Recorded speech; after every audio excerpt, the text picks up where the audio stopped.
Hi everyone, CeeChronicles here. Welcome and welcome back to my YouTube channel. If you're joining me here for the very first time, I post fragrance related content, guys, weekly. So if that sounds like something that interests you, please do consider joining us here by subscribing. I'd appreciate it if you became part of the family.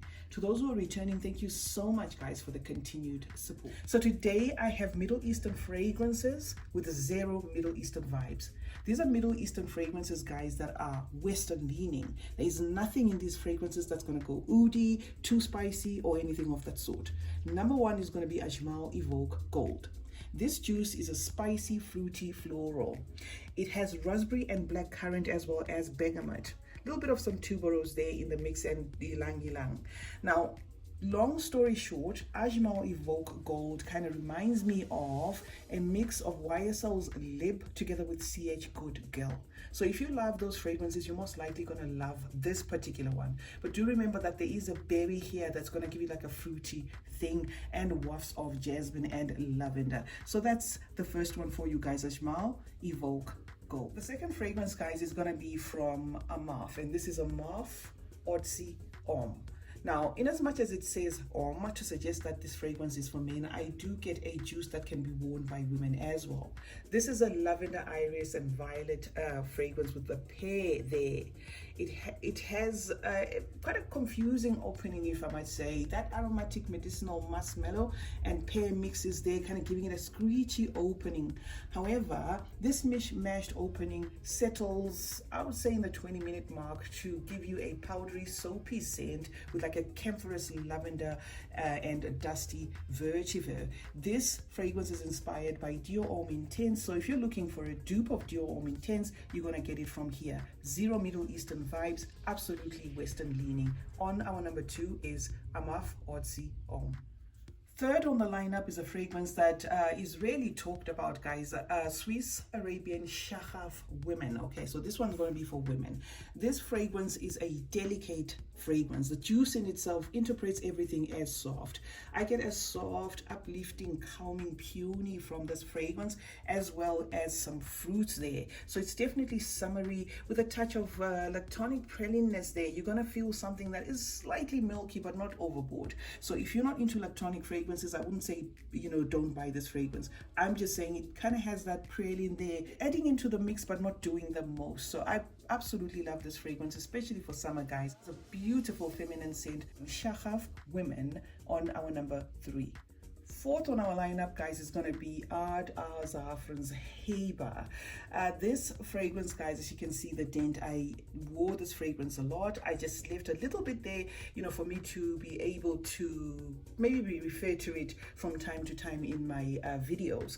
Heba by Ard Al Zafran, guys, is a bergamot pink pepper fragrance with a guava note there and peach. So if you love guava in your fragrances, you're going to get it from this particular fragrance. It does have a rose as well, but the composition in itself is very fruity, sexy as well, and very feminine. In as much as it has that guava, guys, if you're after florals, this is going to give you a bold, like a loud jasmine there that carries through to the end, but with wafts of that guava also in the mix there, not relenting. No Middle Eastern vibes in this one. Smells very Western. Unfortunately, I don't have a fragrance that I can liken this one to, but all I can say is a beautiful, soft floral for women, and it's on our number four, guys. Heba by Ard Al Zafran. The fifth fragrance for you here that has zero Middle Eastern vibes is going to be from Fragrance World, and this is Bella Dolce Red Delice. Let me plug you here. If you cannot afford Lattafa's Bedi Al Oud Sublime, this is going to be a great alternative for you price-wise. I do not like the hideous bottle, honestly. I mean, I think they just should have kept it at the simplistic bottle and minus that big whatever thing that is on the cap. However, the juice is what we're here to talk about. Zero Middle Eastern vibes in this one. Fruity, fizzy, young at heart, mood-lifting scent, easy reach, summery scent, inspired by, let me say, Kayali's Eden Juicy Apple, because Kayali Eden Juicy Apple is also a fragrance that I feel was attempted by Lattafa in their Bedi Al Oud Sublime. So Bedi Al Oud Sublime, Bella Dolce Red Delice by Fragrance World and Kayali's Eden Juicy Apple are going to be one and the same thing, guys. So if you love that DNA, it's going to be entirely up to you which one you can get, but this one is definitely on the affordable side, and it's sitting on our number 5. Sixth on this lineup, guys, with zero Middle Eastern vibes, is going to be Glacier Pele by Maison Alhambra.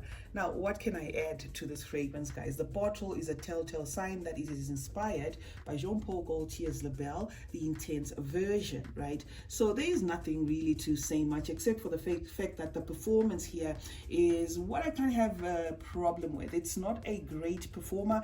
And by that I mean it's not at par. It smells exactly the same, but it lacks the performance. It's a crispy, juicy pear here working together with a tonka and vanilla. So if you love your pear, you are going to get it from this fragrance. But the dry down is going to be very tonka forward, very vanilla forward. So if you don't mind the performance, considering that the price is very low, then you can, you know, purchase this one. Or you just love Label, but you want a cheapie that you can spray around the house, this is going to give it to you guys. Glacier Pele by Maison Alhambra is sitting on our number 6. The 7th recommendation, guys, is going to be Eternal Coffee by Paris Corner. A quick one. Grab this fragrance before it either vanishes or the price just skyrockets, or either. Okay, Eternal Coffee, guys, is a beautiful coffee fragrance. You're going to get a burst of realistic coffee there in the opening, and then it quickly shifts into like a creamy caramel, milky lactonic kind of coconutty feel to it. It's still new in my collection. I'm still trying to make sure that it sits before I bring a review, but a review is definitely coming, guys, for Eternal Coffee. If you love your fragrances different, if you love your fragrances, you know, niche, go and get this one, but make sure you love the coffee, guys, because it's going to give you a realistic coffee bean kind of you know, opening and drying down into that milky, very milky kind of feel is what this fragrance is all about, guys. No Middle Eastern spices in here or anything that will choke you out. Everything is in a check in this fragrance. Eternal Coffee by Paris Corner. Number 8, guys, is going to be Watania, and this one's called Alia. I think it goes on to say Kususi. The words are gone there because the juice in itself has been overused. I think you can see this is a little bit left in there. But Watania Kususi, guys, is going to give you a chocolate. If you're into chocolate, this fragrance is going to give you, and I think it's got strawberry as well. I didn't quite check on this one, but I think it's got like a fruity, like a berry there in the mix. The problem that I have with this fragrance, which I have to caution you about, is an overdose of patchouli. Patchouli in Watania Alia almost, if not certainly, you know, messes up this juice. It would have been a beautiful juice just to the nose, but I think it is just overly done in that patchouli to a point of being heady and borderline even nauseating to some people. However, it is here, guys, because don't mind all the Arabic writing. This fragrance smells Western. There is nothing Middle Eastern about this fragrance. So if you want to try it, you can check it out, guys. Watania's Alia Kususi. Second from last, guys, on this list is going to be Tapas Muna. Lattafa Muna is a delightful rosy scent. The notes for this fragrance that are flying about on the internet are identical to those of Dolce & Gabbana's La Imperatrice limited edition. I just had to plug you on that, not because I'm saying this is a dupe of that, because I don't actually own that fragrance, but those are the notes listed for this fragrance, guys.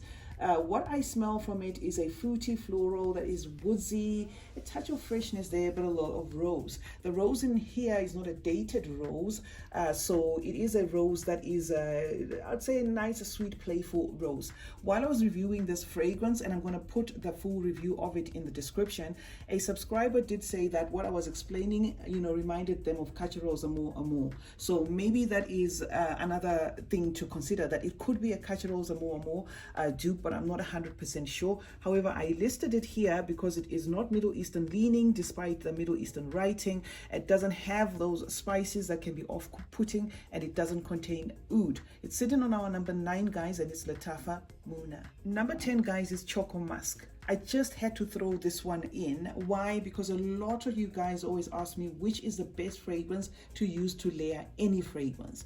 Now, this fragrance is Middle Eastern. It does not smell Middle Eastern. Actually, what it does smell like is cupcakes. It smells like chocolate cacao vanilla cupcakes. As though somebody is baking in the kitchen, you know, the smell of vanilla essence, that is what you're going to get from this fragrance. So I thought to put it here as a, you know, just a suggestion that if you do have Middle Eastern fragrances that are a bit too much, try layering them with Choco Mask. If you have a floral that is too upbeat, try pairing it with Choco Mask. This is a perfect layering fragrance, guys. No oud in here. It's just sweet and moderate with that chocolate feel, and it adds a nice finishing touch to any fragrance. So I thought to recommend it here, guys. It's on our number 10, and it's Al Rehab's Choco Mask. So that's a wrap, guys. So that's it for today. 10 Middle Eastern fragrances that smell Western. They don't have any skanky oud. They are Western leaning. So this is basically the Middle Eastern houses copying fragrances that are popular on the market, and fragrances that do not identify with Middle Eastern juices per se. CeeChronicles is my name. Thank you so much, guys, for joining me today. I hope you found this video helpful. I'm going to be throwing videos like this from time to time just to help you guys know which is which. Middle Eastern fragrances are cheap, so they're a great alternative. So if you don't like the actual Middle Eastern recipes in their fragrances or the note composition, I'm going to be throwing videos like this to help you to buy fragrances that are Western leaning but from the Middle East. Turn on post notifications, guys. That way you get to be notified anytime I upload a video. Most importantly, have you subscribed? If not, then why not? Like and share this video, and remember that smelling good is a form of good manners. Cheers.